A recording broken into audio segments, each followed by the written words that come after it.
Empowering listeners from the US to the UK. Live on air with Stephen Cuoco. Hi, this is Dan Aykroyd. He's progressive. He's beautiful. He's thoughtful. He's intelligent. He's powerful. He's positive. He is Stephen Cuoco on Power 98.5 Satellite Radio. Hey everybody, this is Nick Mayhew, 3-time gold medalist and 3-time world record holder, and you're listening to Power 98.5.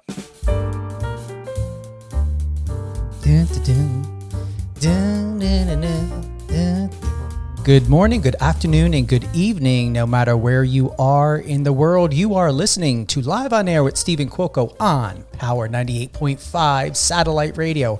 Download the app, power985.com. You can head on over to the website, tune in on Alexa, and make sure to add Power 98.5 in your Alexa skill. We are also streaming live on Apple Music, Live FM Radio, MyTuner, Streama, you name it. But we want you to be here first and foremost, home with us on Power 98.5 Satellite Radio, whether on the app or Alexa or the website. We're here for you. It's a beautiful day out today, and yes, more snow is coming. Do I want to get out my shovel? Absolutely not. I'm done. We had a major ice storm, about 2 days ago, 3 days ago? But hey, we got a great snow plowing team. Big shout out to Aaliyah. Thank you for joining us and for the Valentine's Day love and wishes. Greatly appreciate that very, very much. And I'm excited. We've got with us today, Ruchir Kulkarni. He is a profound film producer, director. I came across his film Changing Room due to being a juror here this year for Brave Maker Film Festival. This film is extremely incredible. It touched on the subject, and I'm going to read something here. An introverted 12-year-old overweight boy is forced to face his insecurities when he is at a clothing store for last-minute shopping. So I got to ask you, how often are you insecure and you're dreading going to the changing room and you're finding all those incredible, shirts and pants and skirts and everything else like that. But yet, once you get into the dressing room, you're thinking, ooh, I love it, but... And then when you get home, you're second guessing yourself. Or you're in the changing room and you're like, no way, I don't look good in this at all. This is not working for me. And I can honestly tell you, when I was younger, I was extremely skinny. Extremely skinny. And I got bullied. So not only can someone be bullied for being overweight, you can get bullied for being skinny. And it does happen. And I remember I used to wear layers. I had a tank top, then a t-shirt, then an overshirt, and then I wore another overshirt. Not all the time. You couldn't do it. It could not do that in summer. But I was highly insecure being skinny and bullying. I just was shocked. It's like the names that someone who's skinny of what you could be called is there's no word or words for how cruel someone can be just because of the way you look, not only for body size. And the question is how many people are struggling with body dysmorphia? And then we're on social media or we see commercials constantly pushing Ozempic, or they're pushing some sort of weight loss fad, or they're pushing surgery. I'm going to honestly tell you, the best thing I ever did as I got older to maintain a healthy weight and to keep my blood work really, really good was intermittent fasting. I did bodybuilding for a while, not professional bodybuilding, but I did bodybuilding for a while, professional, but never competed. And the packing on calories, there was just, I just could not do it. It was way too much. I went in to get my blood work done. My doctors were like, "What are you doing?" I was like, "Well, I'm trying to get bigger." I couldn't break 124, 125 pounds for decades until I got into my 30s. Then I went up to about 180. And I was like, I want to get muscle. I'm done being thin. I want to feel what it feels like to have body mass and to feel masculine and to, I'm not going to be a Liam Hemsworth. I'm not going to get ready for to be in an X-Men movie unless they want me to, but they better give me a padded outfit to put on, because a lot of them do wear padded costumes, if you want to put it, for their role. And then I just realized 180, and then I got up to 184 and it just wasn't working. And then I just decided, you know what, I'm going to do what's right for me. If I'm meant to be skinny, if I'm meant to be 125 pounds, and that's what it's going to be. And I'm not going to fight it. I'm not going to judge it. I'm not going to force it. But I'm going to do what's healthy and best for me. Thank you, Linda. Good to see you. And everyone else that's tuned in here live on air with Stephen Cuoco on Power 98.5 Satellite Radio. We're looking at and talking about the latest film that hopefully will be showcased at Brave Maker Film Festival this July, from July 10th to the 13th in San Francisco. I've got with myself today director Ruchir Kulkarni with us today, who created this short film. And the film is about an introverted 12-year-old overweight boy who is forced to face his insecurities when he is at a clothing store for last-minute shopping. And if any of you have any questions for director Ruchir, if you have your own experiences you want to share, or anything that you want me to, to have a conversation at all, don't hesitate to put that in the chat.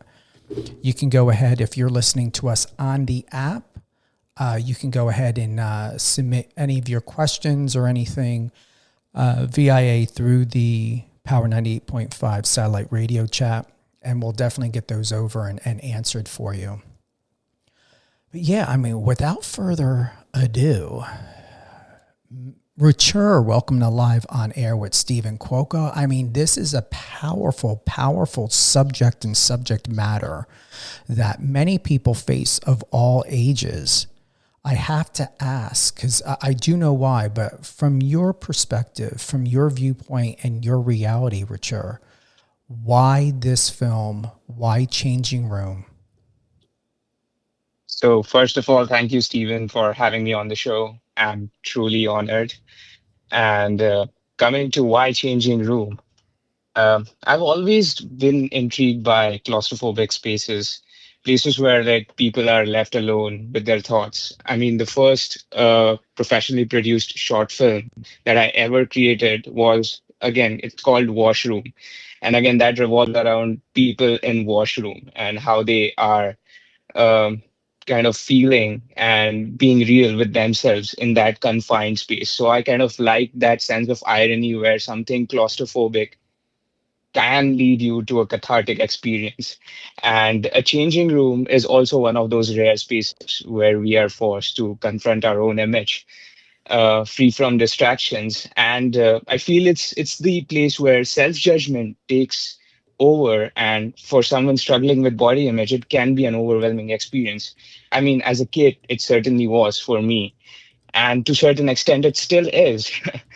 But before the world could comment on my appearance, I think I was my own harshest critic. I didn't need anyone else to make me feel inadequate. And yeah, that's the reason changing room was a topic that was always in my head. And I knew there's a film around changing room, but these experience when I was thinking about what should I make my thesis project, my next short film about, suddenly these images came to me about my childhood when I was going out there to shop for a festival for buying new clothes.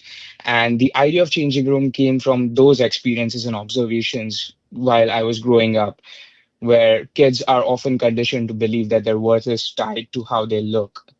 And sometimes, like your own family and friends and relatives can reinforce these insecurities through casual remarks. And I kind of wanted to explore that, and how does that affect to a young mind, especially like a child like Pratik, who's trying to like navigate his identity in a world that constantly makes him feel like kind of he doesn't belong in it, and he has to live up to certain standards. So that's how the concept of changing room evolved for me. I'm going to read your director's statement. It says, in India, hold on for a moment. We had a little bump there. In India, where cultural norms place an outsized importance on appearance, societal expectations around body image can be oppressive, especially for young people. Children are often conditioned to believe that their value is tied to how they look, and any deviation from the ideal, whether too fat, too thin, too short, or too tall, is met with criticism. And it goes back to what I said earlier in the show. Most people would never assume that someone who's too thin can be bullied and harassed severely, but they can. So what was it like for you, Ruchir, when you were growing up? Were you more fuller? Were you more heavy? Were you thin? Were you medium? Where do you stand in this? I as a kid until I was in college, I was an overweight kid. Like I was constantly made aware of how big I was by my friends. And I remember these certain opening statements that when you're meeting someone after a really long time, the first thing that they do is notice whether you have gained weight or you have lost weight. That's what the first comment is about. I'm seeing you after such a long time, and either you're grown too big, or either you're lost a lot of weight.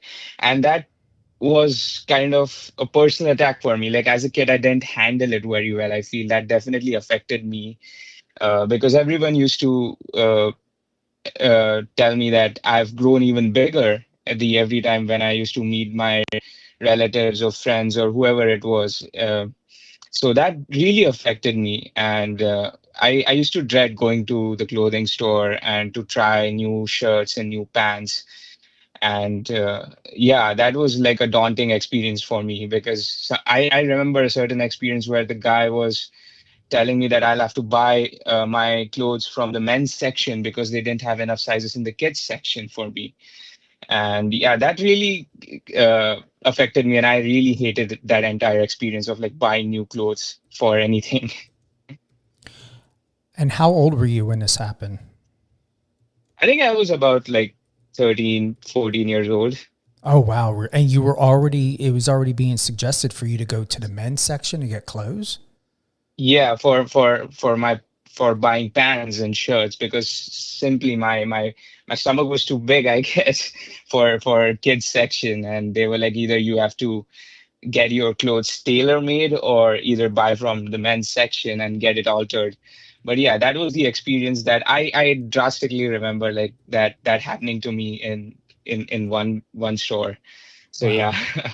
Wow. Wow. And how are you now? How do you feel about your body image now, Ruchir? And how has it impacted you to how you feel about yourself as a person, as a man, as a director of this film, Changing Room? Where are I you do at? feel I do feel I'm still coping with my own body image. I mean, I'm not as unhealthy with my eating habits, and I'm not as big as I used to be, but still, I have not made this film to celebrate that I've conquered my demons. I have first and foremost made this film to remind myself that I have to be kind to myself rather than being rather than being very harsh and trying to do like you were saying earlier, like trying to get on a extreme diet or doing something Yeah, definitely. I need to work on that because I'm facing these issues constantly. Like you said, LA sucks when it comes to cell phone reception. Someone needs to take the state, and I don't give a shit. I'm going to say it. Someone needs to take California and just cut it off and send it out to the Pacific Ocean. It is the most troublesome state in the entire U.S. It really is. Maybe if the San Andreas, what is that, would just go ahead and crack up, and then boop, just get your ass over on this side, over here, Ruchir, before the San Andreas fault Yeah. cracks and sends your lovely state out to the Pacific where it belongs. I was just saying before, if it's not fire, it's water, or it's drought, or God knows what. I mean, that state has so many stinking problems, and now it's interrupting and messing up your interview. Yes, it is. Well, here's the thing. I'm glad you're smart enough to be like, you know what? Let's go ahead and get on FaceTime, because a lot of times I don't think of for emergencies for you guys out there to think about going to FaceTime audio. Yeah. That's something that clicked me because FaceTime's something that also uses like Wi-Fi instead of the cell reception. So Yeah. I think we should be good to go. Yes, we are. Now, where did we leave off? We left off about, so we're talking about not only your latest film, and I hope your friends and family are still tuning in, because we exited out. If you need to text anyone, then, we went back in because we don't want to have dead air.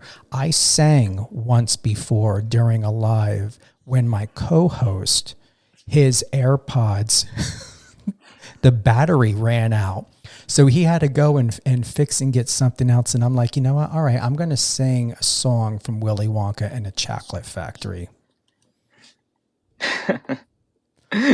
That's crazy. Yeah.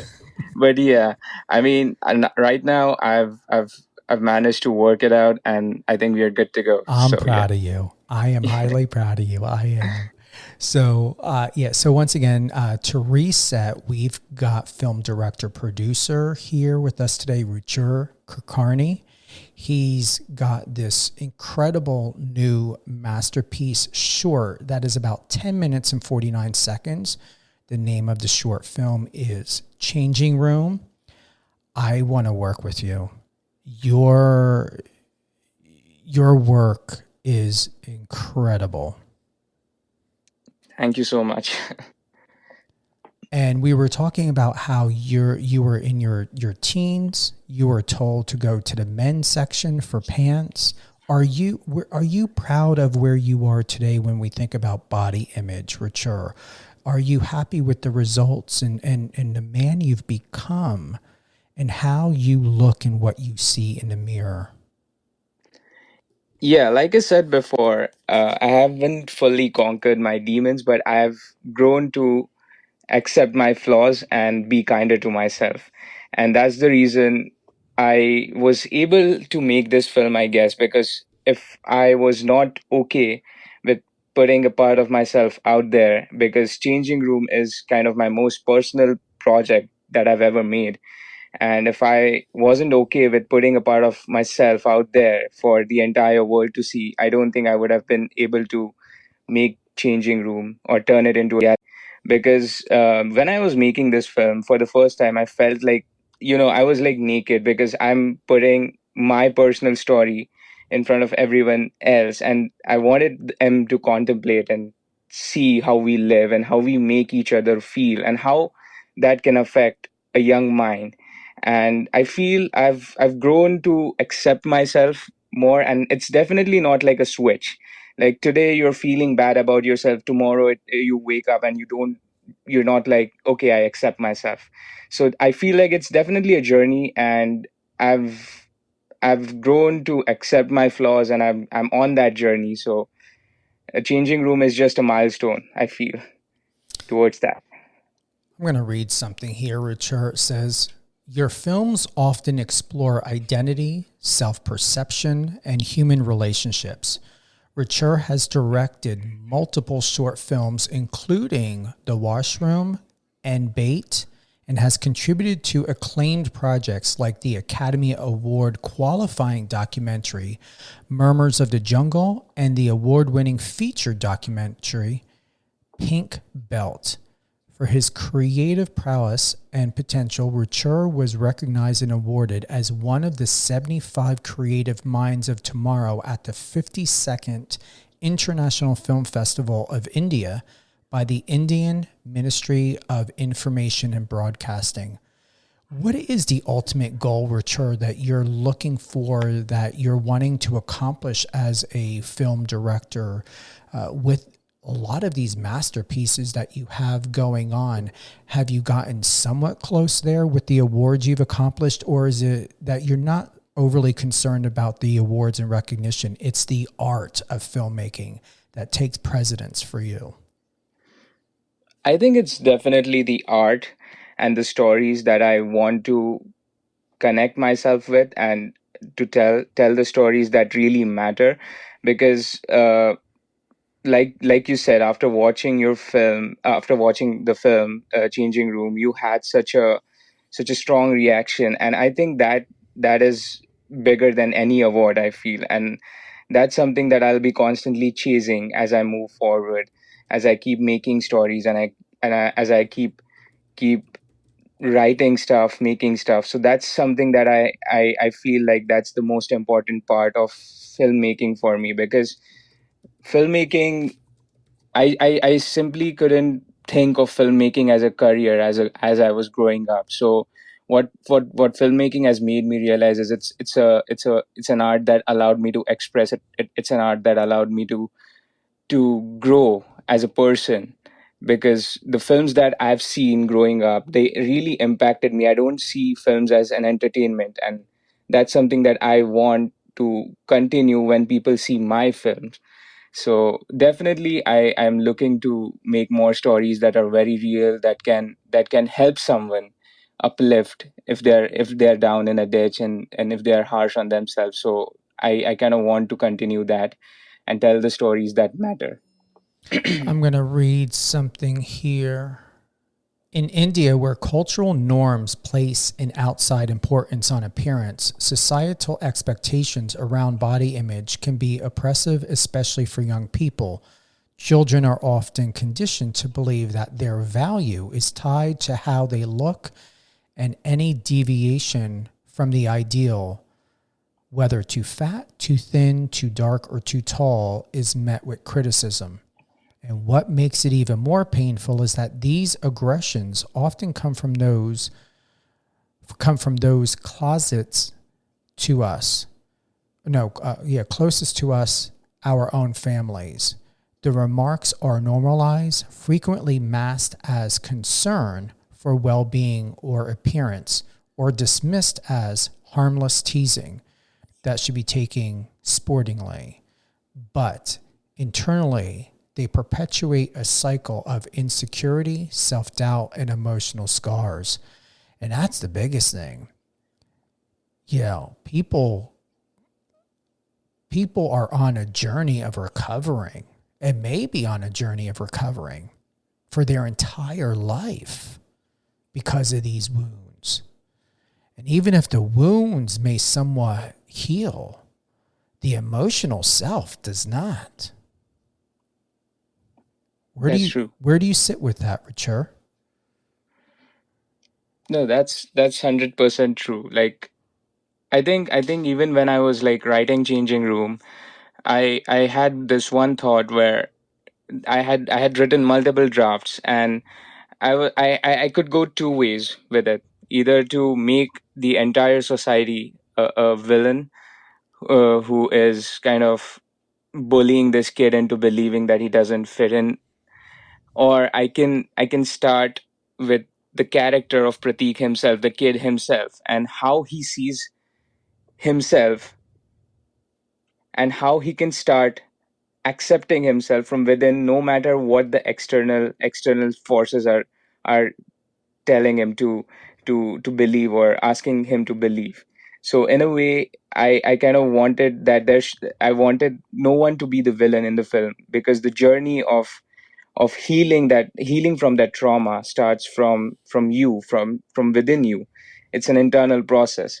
And like when you see the film, you'll realize that it's all woven around Pratik, and it's not about who is saying what comments are anyone, or what comments are the kids passing, or the people around him are making him feel. It does affect him, but at the end of the day, he has to be the one to start that process of healing. No one will stop bullying him so that he can begin the healing process. He has to shut it out, shut the voices that are coming from the outside, and have to take the step to start this process of like healing from the trauma that he is feeling.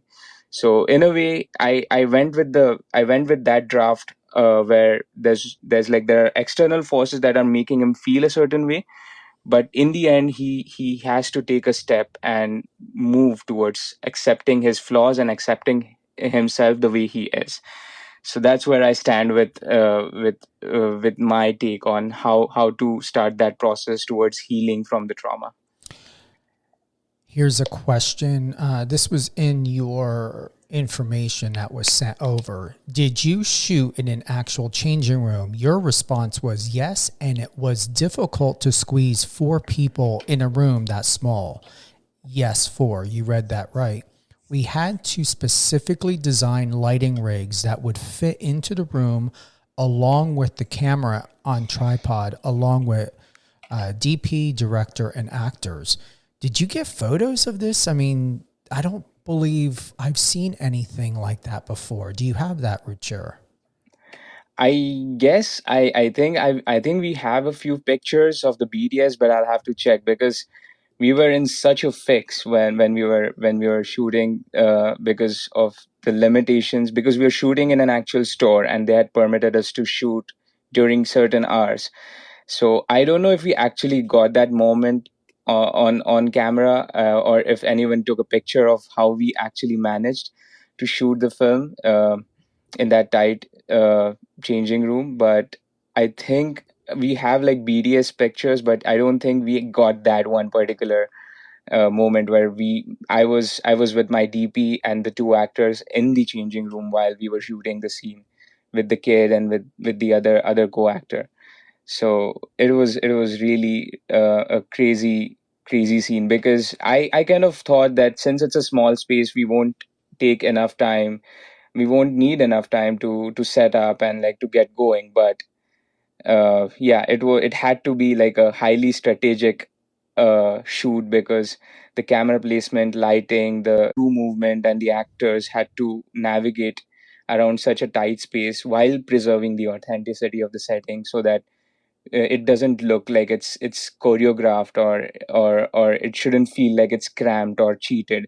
So in a way, that was an experience, and yeah, an experience that no one will forget in my crew, definitely. Who was the young boy that did an incredible job, Ruchir, in this film? Yeah, he's an actor. He's a professionally trained actor, and he's a powerhouse of a kid, because I was very when I was considering shooting this film, I was very nervous, because as a director, I had never worked with a child actor, and this being like such an emotionally layered role, and it was thrilling and daunting at the same time. But that kid, he does theater. His name is Shrija Deshpande, and he back home he is part of like a lot of theater gigs, and he has worked on television.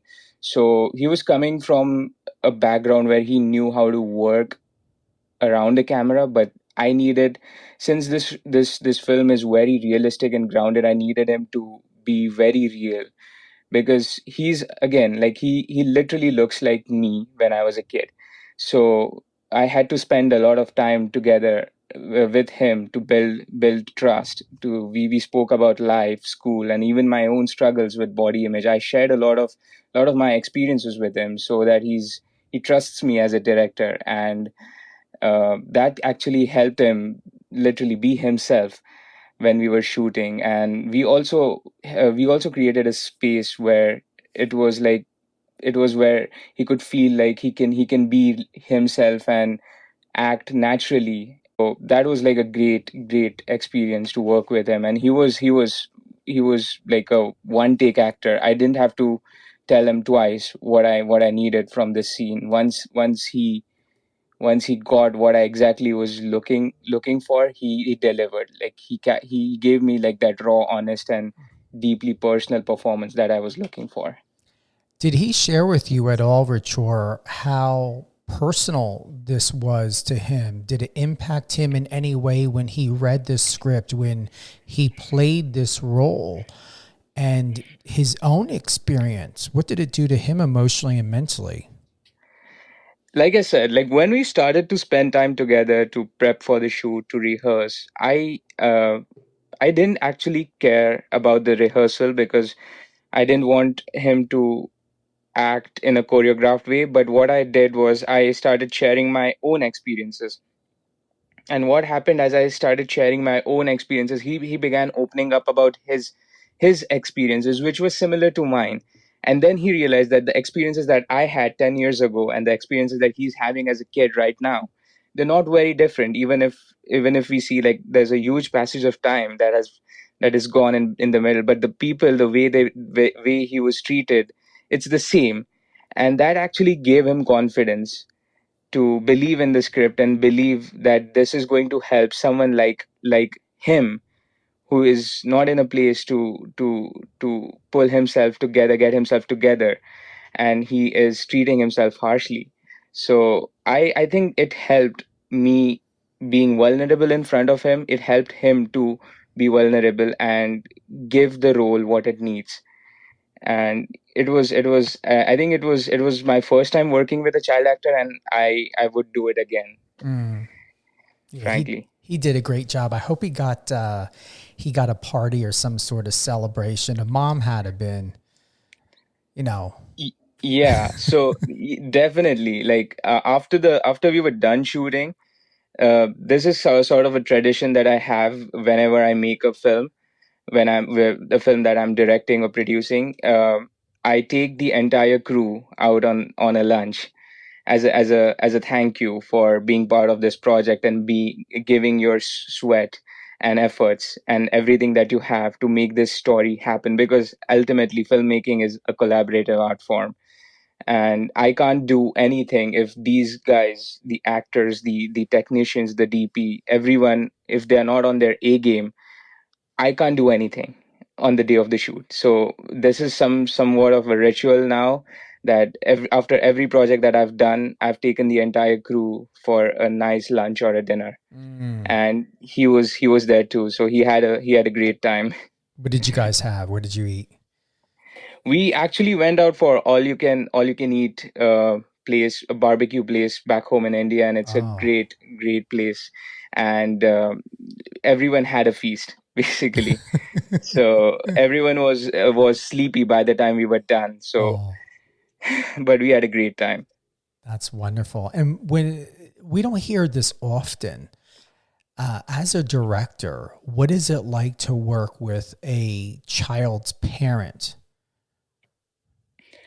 Yeah, I mean that was also a really crucial part, because for me to be able to work with him, I had to get his parents on board with him. And when they I think they believed in me because of how I explained my story to them and where I was coming from.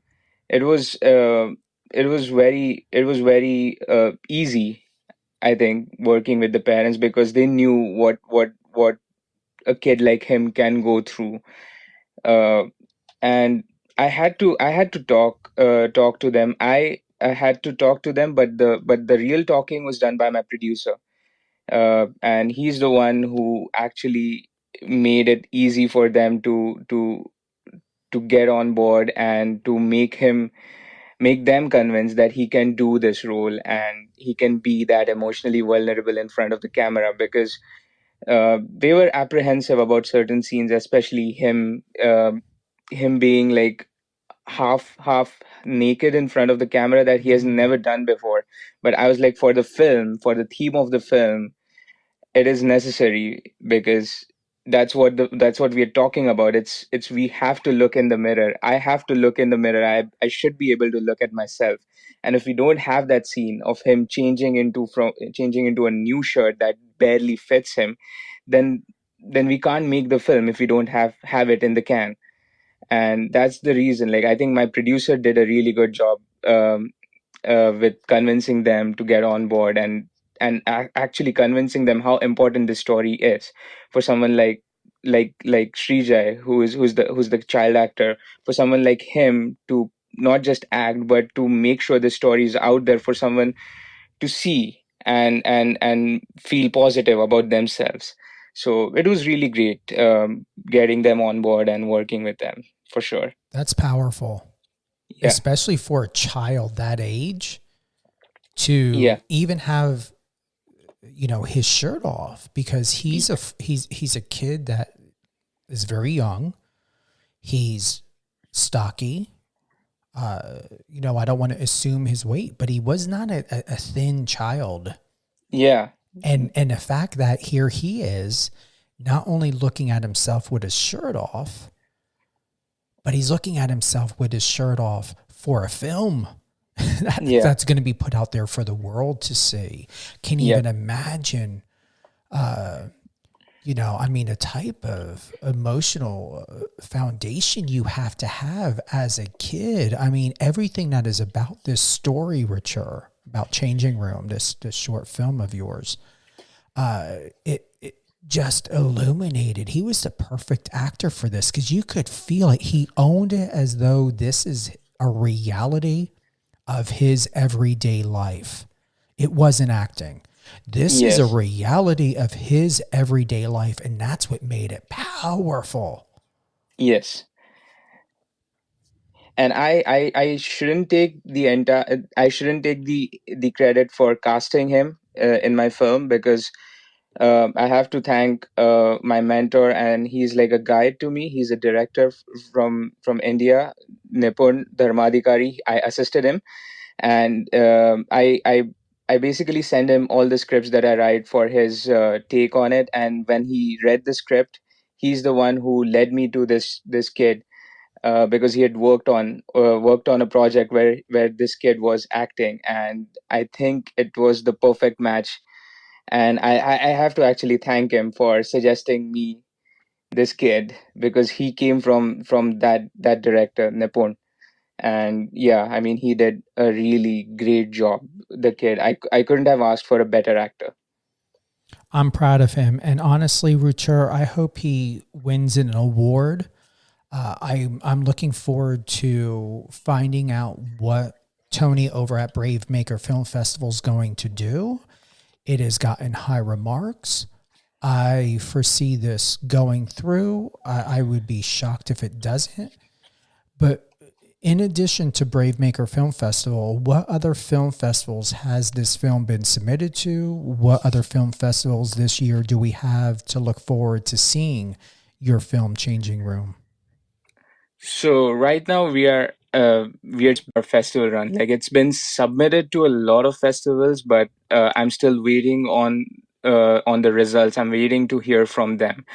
But the festivals that I've submitted to are a lot of children's film festivals. So the film will have its, world premiere at the Los Angeles International Children's Film Festival, that happens at WonderCon in Anaheim, at Los Angeles, in March this year. And, I'm excited for that. But other than that, I'm definitely, excited for to see where the film goes. It will definitely go to a lot of children's film festival, lot of film festivals that deal with social issues, mental issues, and, film festivals that are surrounded with, South Asian diaspora, where these stories are rooted in. So I am looking forward to get a response from these festivals. But yeah, definitely, whoever wants to see the film, they should look out for. Of course, I hope it gets into Brave Maker, but the film's gonna have its world premiere at Los Angeles International Children's Film Festival, towards the March end, at the WonderCon event. So I'm very excited for that. And I see here And this is incredible. This is incredible. You have, excuse me, not only Changing Room ready for everyone to see worldwide, but you also have Come Let's Dance, Jalebi, Late Date, Angels Near Death, and Anchor, all in post-production. So what's happening with, not only, we know what's happening with Changing Room, that's why we're here today, but what about Yeah. these other films? So these are the films that are made by my friends, and I have played my small part in it. I was on the crew of these wonderful projects, and these are my friends who have made these films, and they're in their work in progress right now. And I'm excited for those films too, because Angels Near Death is a really really special project for me, because it's a film made by my friend Henry Kuo, and he basically went through hell to make this film, because it's a feature film, and it's made on a shoestring budget, but we made this feature film in 14 days. Oh, we wow. shot we shot this film in 14 days, and it was crazy, and I wish the world gets to see this film. It's an experimental film, and Henry is a dear friend, and he's a great experimental filmmaker. So this film will is now in its final stages of post production, and soon Henry will start sending the film to a lot of festivals. So I'm excited for that as well. And the other projects are, again, I don't know the status of each and every project that I've been a part of, but they're again going to be finished sooner than later, and they'll also begin their festival journeys this year. I hope so. Well, definitely have Henry reach out to me, Ruchir, Yeah, if he would definitely. like to be on. And I'm looking at this right now. So, Angels Near Death. In the city of angels, 6 eccentric strangers cross paths after near death experiences, interweaving the journey of love, death, and the human spirit. The cast. The cast on this, Ruchir, looks amazing. I mean, wow. I mean, I can't wait to see this. I mean, you got to keep me posted. Yes, most definitely. It's a really funny, brutally honest, and very real in a way, and it's coming from a very personal space for Henry. So I'm really looking forward to seeing this film on a big screen, and getting it getting to places, basically it getting to a lot of festivals. I'm really excited for Henry, and yeah, I'll definitely make sure that he gets in touch with you, Oh, definitely, please. because it was a mammoth of an effort that he put in to make this film possible while he's completing his MFA in filmmaking. So in a way, everyone was telling him that it was impossible to make this film in 14 days, but he made sure that he proved everyone wrong. And yeah, I mean, it was a wonderful experience working with him on the project, and yeah, I hope success for him too. Well, anything is possible. I know people who have submitted films to 24-hour film festivals.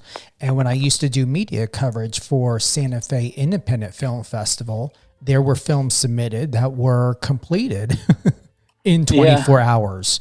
yeah, it's crazy. It's really crazy. Yeah, give him my number, tell him to call me. And is he in LA? Yeah, he's in LA. Oh, tell him to make sure he's in a good reception so we don't have happen to him what happened to you today. Yeah, most definitely, most definitely. I'll give him a list of to dos and not to dos when. Yes. Oh yeah, especially when you because you know this is syndicated. So for those that are tuning in, just to bring you up to speed, we've got phenomenal, acclaimed film director, writer, editor Ruchir Kulkarni with us today. I had the esteemed pleasure to watch his profound and powerful and impactful film, Changing Room, that he submitted for this year's Brave Maker Film Festival. That's happening July 10th to the 13th in the Bay Area. So go to Bravemaker, Google it. I believe it's bravemaker.org. But definitely check it out. Once again, congratulations, Ruchir. This is phenomenal. It brought back so many memories of my own experiences with body image. Thank you for sharing your story, Ruchir, with all of us today. It is amazing, and continue to make these impactful videos, these scenes, these films, and you only need a little bit. This is it's less than 11 minutes, and it's superb. I really hope you're proud of yourself. Thank you so much. Thank you so much for the kind words. Thank you so much for appreciating my film. And I hope people will have similar reactions to the film. And I hope they feel seen. They feel like they're not alone with this film when they watch it. So yeah, I mean, it was a real pleasure talking to you. Really. And thank you so much. Oh, you're so welcome. And thank you. And, this is an honor, and many people are not alone. And I'm going to tell you, and it's true, because I know many people, many people in professional bodybuilding competitions, and they, over 99.9% of them, all have body dysmorphia. So, while you're on TikTok or Instagram or whatever platforms you're on, and you're thinking, oh, someone's got 6-pack, they got an 8-pack, they got whatever, they got all these muscles. Let me tell you something. They go through hell trying to sustain that. And anyone that tells you, especially when you see someone that looks always in competition mode, their physique, everyone from doctors to psychologists to psychiatrists to even those that are in bodybuilding will tell you you're not supposed to keep your body like that all year long. But people will keep themselves in a deficit. They will keep themselves in a way to never look normal again, meaning that ripped, you see all the veins, they look dehydrated. Like, that is not healthy. It's not. Not at all. Not at all. And you're catering to someone who is telling you that you should look a certain way and not how you actually want to be. And that's something that should be unacceptable. You should be however you want to be. And that's exactly what I want to see with this film, that if you've ever struggled with self-doubt, body image, or fitting into any sorts of societal expectations, I feel Changing Room is a film for you. Any closing thoughts, Ruchir? I mean, Stephen, thank you again for this platform and for such a thoughtful conversation. I'm truly grateful to discuss Changing Room with you. And I hope it reaches audiences like you who will feel seen again when they see Changing Room, and when they see Changing Room, they can take a step towards accepting themselves the way they are, instead of running behind any type of image or validation that you can get from the outside world. That's all.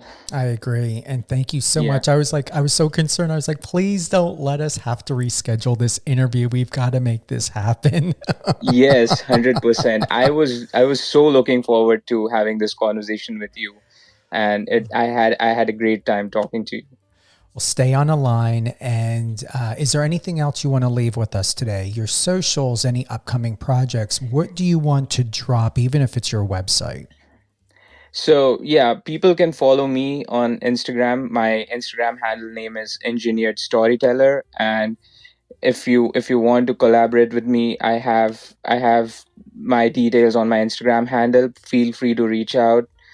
I'm also an editor. I also work in post-production. So if you want to work with me as an editor, I'm available. So yeah, that's all. And looking forward to get more and more work out there that matters, the work that matters. And are you sharing and posting on your socials about Changing Room and yes, and anywhere and everywhere, such as film festivals? that are going to show it where you received that confirmation, correct? Yes, yes, most Okay, definitely. perfect. Ruchir, thank you so much. Thank you so much, Stephen. It was a Okay, pleasure talking to you. you too. I'll be right with you. Thank you to everyone who's tuned in to Live on Air with Stephen Cuoco on Power 98.5 Satellite Radio and Biz Talk Radio. For all the latest and greatest of Live on Air with Stephen Cuoco, if you're unable to listen to the live or to hear the live on Power 98.5, Live on Air with Stephen Cuoco is available on any one of your favorite podcast platforms such as Spotify, Amazon Music, iHeartRadio, Apple, but was it iTunes podcast? Yeah. My favorite is Amazon Music and Spotify. So all of those, just go into the search, type in Live on Air with Stephen Cuoco. You're going to love it. Once again, we had with us today director, writer, editor Ruchir Kulkarni, who created and established a work of art with his latest short film that's less than 11 minutes called Changing Room. It's powerful. If you're able to see it at Brave Maker Film Festival this year, Brave Maker Film Festival is happening from July 10th to the 13th. But let me just double check right now because a part of my brain wants to say June. And as far as I'm aware of, it is July. And I should know because I'm a juror on this year's panel. So Brave Maker Film Festival. Yes, I got it right. July 10th to the 13th. And it's going to be happening in the Bay Area. So don't hesitate to go to their Instagram page. They are on TikTok as well.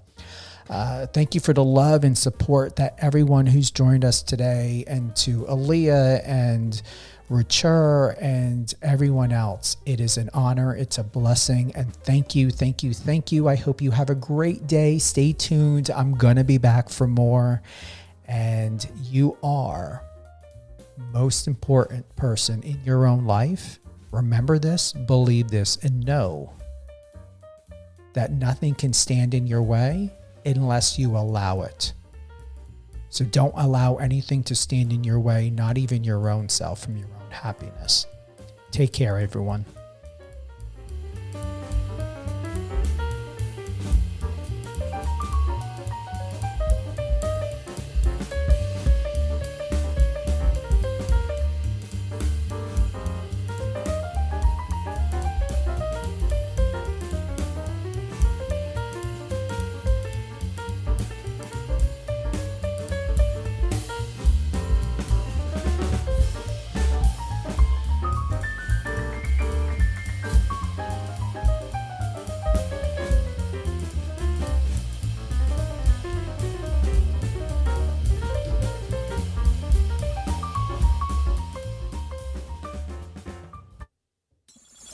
Friend us on your socials and let's connect.